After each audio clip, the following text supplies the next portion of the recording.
નમસ્કાર વિદ્યાર્થી મિત્રો, આપ સૌનું હું હાર્દિક સ્વાગત કરું છું મારી આ યુટ્યુબ ચેનલમાં જેનું નામ છે જીટીયુ સ્ટુડન્ટ્સ. તો મિત્રો, એસીપીસી દ્વારા પ્રોવિઝનલ કી ડેટ્સ જે સ્ટુડન્ટ્સ એન્જિનિયરિંગ કરવા માંગે છે આ ઇમ્પોર્ટન્ટ ડેટ્સ આપવામાં આવી છે. આ ડેટ્સ જે છે એ ટેન્ડેટિવ છે મિત્રો. ટેન્ડેટિવ એનો મતલબ એવો કે આ કામચલાઉ ડેટ્સ છે. હજી સુધી તમને ખબર જ હશે કે હજી 12th સાયન્સનું પરિણામ હજી આવ્યું નથી. સાથે જોવા જઈએ તો ગુજકેટની પરીક્ષા થઈ છે અને ગુજકેટનું પણ પરિણામ હજી સુધી નથી આવ્યું. અને બીજી વાત કે જુઓ મિત્રો, પરિણામ આવે કે ના આવે, પરંતુ આ પ્રોસેસ જે છે થોડી લંબી હોય છે. એટલે એના થકી એસીપીસી એટલે કે admission committee four professional course, બરાબર, ગુજરાતની અંદર જેટલી બી કોલેજો છે આ એસીપીસી એનું નેતૃત્વ કરે છે અને આના જ અંડરમાં બધી કોલેજો હોય છે મિત્રો, બરાબર. ભલે પછી ગવર્મેન્ટ હોય કે પછી પ્રાઇવેટ હોય, તમારા આના થકી જ સારી એવી કોલેજ, ગવર્મેન્ટ કોલેજમાં તમને એડમિશન મળે છે, બરાબર. અને જે આપણી મેઇન યુનિવર્સિટી છે જીટીયુ, કે જેમાં ઘણા બધા એન્જિનિયરિંગ કોર્સ પૂરો પાડે છે આ એસીપીસી, બરાબર. તો મિત્રો, ઇમ્પોર્ટન્ટ કી ડેટ્સ છે એ આપણે જોઈએ. બટ જો તમે મારી આ યુટ્યુબ ચેનલ જીટીયુ સ્ટુડન્ટ્સમાં નવા છો તો પ્લીઝ મિત્રો સબસ્ક્રાઈબ કરી લેવા વિનંતી. તો ચલો મિત્રો, વિડીયોમાં આગળ વધીએ. તો મિત્રો, આના પહેલાંના વિડીયોમાં આપણે ધોરણ 12 વિજ્ઞાન પ્રવાહ પછી ડિગ્રી એન્જિનિયરિંગ અભ્યાસક્રમોમાં વર્ષ 2025-26 માટે જે એડમિશન પ્રોસેસ છે, બરાબર, તો એનો આ કાર્યક્રમ છે બેઝિક. તો આ નોટિફિકેશન જો તમે નહીં જોઈ તો પ્લીઝ જોઈ લો, કેમ કે પરીક્ષાની લાયકાત શું છે, લઘુત્તમ લાયકાત શું છે, મેરિટની જોગવાઈ કઈ રીતે કરી શકાય છે, પછી નિયુક્ત કરેલા સાયબર સેન્ટર શું છે, બરાબર. તો આના રિગાર્ડિંગ મેં બેઝિક ડિટેલ્સ તમને આ નોટિફિકેશનમાં જે કહેલું છે તો એ તમને એક્સપ્લેન કરી હતી. તો પ્લીઝ આ વિડીયો તમે જોઈ લો. જો તમને નહીં ખબર આ વિડીયો શું છે તો ડોન્ટ વરી, લિંક એની તમને ડિસ્ક્રિપ્શન બોક્સમાં મળી જશે, ઠીક છે. Then after back to our provisional important key dates, બરાબર. તો સૌથી પહેલાં આપણે, જેમ મેં તમને કીધું કે સૌથી પહેલો આપણે વિડીયો બનાવેલો હતો એ હતો પબ્લિકેશન ઓફ એડવર્ટાઇઝમેન્ટ, બરાબર, કે જે 24/3ના રોજ એટલે કે 24 માર્ચના રોજ આવેલી હતી, જે મેં ઓલરેડી વિડીયોમાં ડિસ્કસ કરી લીધો છે. હવે awareness programme for UG course, UG એટલે કે અંડર ગ્રેજ્યુએટ, એટલે કે હવે તમે 12 સાયન્સ પછી જે તમે એન્જિનિયરિંગ કરશો ને મિત્રો, એને તમે યુજી કોર્સ કહેવામાં આવે છે, એટલે કે ગ્રેજ્યુએશનનો કોર્સ કહેવામાં આવે છે, બરાબર. પછી બીજું છે કે ભાઈ રજિસ્ટ્રેશન. હવે જો મિત્રો, તમારું રજિસ્ટ્રેશન જે છે ને ઓલરેડી 24 તારીખથી ચાલુ થઈ ગયું છે અને લાસ્ટ ડેટની અગર આપણે વાત કરીએ તો એ છે 20 મે, બરાબર. હવે જુઓ મિત્રો, ઘણી વખત મેં એવી રીતે ઓબ્ઝર્વ કર્યું છે ત્યાં સુધી આ ડેટ જે છે ચેન્જ થતી જ હોય છે, બરાબર. અહીંયા લાસ્ટ ડેટ 20 મે છે, બટ કદાચ કોઈ એવા સ્ટુડન્ટ છે કે જે ડેટ પતી ગયા પછી જોવે છે, તમારે ચિંતા કરવાની કંઈ જરૂર નથી મિત્રો. 2-3 વર્ષથી હું આ વસ્તુ જોઉં છું કે આ ડેટ જે છે ને એવરી ટાઈમ ચેન્જ થતી હોય છે, બરાબર. પણ જો તમે અત્યારે વિડીયો જોઈ રહ્યા છો તો પ્લીઝ અત્યારે તમે રજિસ્ટ્રેશનની પ્રોસેસ તો કમ્પ્લીટ કરી જ દો મિત્રો, બરાબર. Another point is declaration of provisional merit. અહીંયા જે 3/6 થી લઈને 5/6 જે પ્રોસેસ છે, બરાબર, એટલે કે 3 જૂનથી લઈને 5 જૂન, બરાબર, આમાં તમારે ચોઇસ ફિલિંગ કરવાની હશે.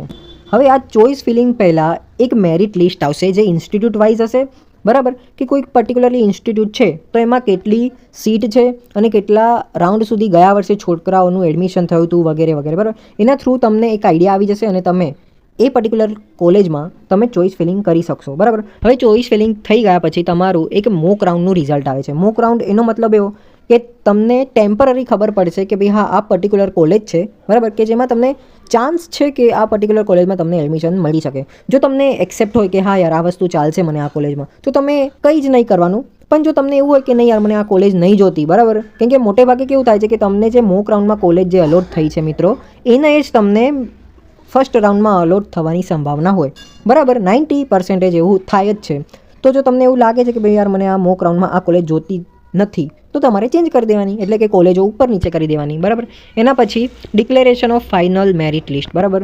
પછી શું આવે કે ભાઈ ફિલિંગ અને alternation of choice by the candidates, એટલે કે જેમ મેં તમને કીધું કે રાઉન્ડ 1નું તમે એની માટે કરી શકો છો, ઉપર નીચે કરી શકો છો, બરાબર, કે જેથી કરીને તમને રાઉન્ડ 1માં તમે જે ધારો છો એ કોલેજ તમને મળી શકે.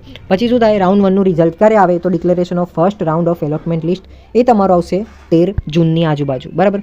જો તમારે કોલેજ એક્સેપ્ટ હોય કે હા મને ચાલશે, ત્યાર પછી તમને આ ડેટ્સમાં એટલે કે 13 જૂનથી લઈને 17 જૂનની વચ્ચે તમે એ ડેટ્સમાં તમે એડમિશન કરાવી શકો છો, એટલે કે તમે ટોકન ફી, ટ્યુશન ફી ભરીને એ કોલેજમાં તમે તમારું એડમિશન કન્ફર્મ કરાવી શકો છો અને લાસ્ટમાં એડમિશન લેટર એક જનરેટ થઈ જશે, બરાબર. હવે માની લો મિત્રો કે તમારે એ કોલેજમાં એડમિશન નથી લેવું, તો ઇન બિટવીન ધીસ ડેઝ તમારે એમાં એડમિશન કેન્સલ કરાવવું પડશે, બરાબર. જો તમે ટ્યુશન ફી ના ભરો તો શું થશે કે તમારું ઓટોમેટિકલી એડમિશન કેન્સલ થઈ જશે, બરાબર. એટલે કે તમને અગર કોલેજ જોતી હોય પર્ટિક્યુલરલી તો તમારે ડેફિનેટલી એની ટ્યુશન ફી ભરીને એડમિશન કન્ફર્મ કરવાનું અને સાથે સાથે એડમિશન લેટર પણ ડાઉનલોડ કરી લેવાનું, બરાબર. અને જો તમે પહેલા રાઉન્ડમાં એ કોલેજ મળી ગઈ તો તમારું એકેડેમિક ટર્મ જે છે એ 19 જૂનથી ચાલુ થઈ જશે, બરાબર. પછી જુઓ, જેમ મેં તમને કીધું કે જો તમારે એ પર્ટિક્યુલરલી કોલેજ નથી જોતી તો તમારે કેન્સલ કરી દેવાનું, બરાબર. અને તમે બીજા રાઉન્ડ માટે એપ્લાય કરી શકો છો, બરાબર. પણ એના પહેલાં પણ શું થાય છે કે ભાઈ display of vacancy after round 1, એટલે કે રાઉન્ડ 1 જેમ પતી ગયો મિત્રો, તો પર્ટિક્યુલરલી કઈ એવી કોલેજ છે કે જેમાં સીટો કેટલી છે, બરાબર, મેરિટ કેટલું છે, એ બધુંનું લિસ્ટ અગેન એસીપીસી જે છે એ ડિક્લેર કરે છે. ત્યાર પછી તમે અગેન એમાં રાઉન્ડ 2 માટે એપ્લાય કરી શકો છો, બરાબર. કે ભાઈ જુઓ, consent for participation filling and alternation of choices by the candidate for actual admission round 2, બરાબર. એટલે કે તમે જેવી રીતે સેમ રાઉન્ડ 1માં કર્યું હતું એવી રીતે તમે રાઉન્ડ 2માં અગેન એ જેટલી પણ કોલેજ હવે રિમેનિંગ છે, બરાબર, આફ્ટર રાઉન્ડ 1, તો એમાં તમે એપ્લાય કરી શકો છો. એની ડેટ છે 3 જુલાઈથી લઈને 6 જુલાઈ. હવે માની લો કે હવે એનું રિઝલ્ટ ક્યારે આવશે, તો જો declaration of second round allotment list એ આવશે 9 જુલાઈએ. હવે માની લો કોઈ એવા સ્ટુડન્ટ છે કે હા ભાઈ ચાલશે, મને હવે બીજો રાઉન્ડ સુધી ઇનફ છે, મને હવે ત્રીજા રાઉન્ડમાં નથી જવું, જે બીજા રાઉન્ડમાં મને જે કોલેજ મળી છે એ હું અગ્રી કરું છું, તો તમારે શું કરવાનું કે ભાઈ ટ્યુશન ફી ભરી દેવાની, બરાબર, અને એડમિશન લેટર ડાઉનલોડ કરી લેવાનું. હવે માની લો કોઈ એવા સ્ટુડન્ટ છે કે જેમને રાઉન્ડ 2માં જે કોલેજ મળી છે એ નથી માન્ય, બરાબર, તો હવે અગેન એ લોકો એની એડમિશન જે છે એ વિડ્રોલ કરી શકો છો, એટલે કે તમે તમારું એડમિશન કેન્સલ કરાવી શકો છો. એની ડેટ છે 10 જુલાઈથી લઈને 14 જુલાઈ. ત્યાર પછી અગેન જેવી રીતે રાઉન્ડ 1 2માં થયું હતું, બરાબર, એવી જ રીતે રાઉન્ડ 2 પછી થશે. શું થશે? તો display of vacancy after round 2, એટલે અગેન જશે એસીપીસી શું કરશે કે કોઈ પર્ટિક્યુલર કોલેજ, ભલે પછી ગવર્મેન્ટ હોય કે પછી સેલ્ફ ફાઇનાન્સ હોય, એક લિસ્ટ જે છે જાહેર કરશે કે જેમાં અગર કોઈ ડિપાર્ટમેન્ટમાં, કોઈ કોલેજમાં, કોઈ ડિપાર્ટમેન્ટ વાઇઝ સ્ટુડન્ટ્સ હજી બાકી છે, કાં તો પછી સીટ જે છે હજી બાકી છે, તો એ લોકો અગેન એક લિસ્ટ બહાર પાડશે.